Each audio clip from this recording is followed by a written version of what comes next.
Welcome to Samba Samba. Enjoy the video. You start by confirming prerequisites, Node and NPM installed plus Docker desktop running. Create a project folder, add package, JSON and a basic index, JS that listens on a port. Next, add Docker ignore to exclude Node modules and logs so your image stays small. This matters for build speed and security. Once done, you'll write a Docker file. Make sure to pick a slim Node base image to reduce layers and attack surface. This is the first actionable step toward containerizing your app.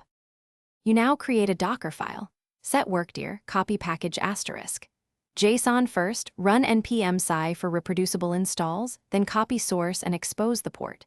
Use a multi-stage build to install dependencies in one stage and copy only runtime artifacts into a slim final image.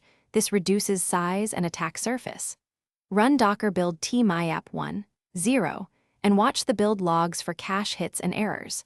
Once the image completes, validate with Docker images and note the image ID for container runs. You run the container with Docker run p3000, 3000 rm myapp1, 0 and test endpoints in your browser or curl. If it fails, use Docker ps to confirm it's running and Docker logs ID for runtime errors.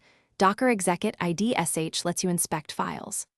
Once done, make sure environment variables and port bindings match your app. If you see idrenus, change the host port or stop the conflicting service. One key tip: check Docker desktop resource limits if builds or runtime hang. Thanks for watching. Consider subscribing if we helped you.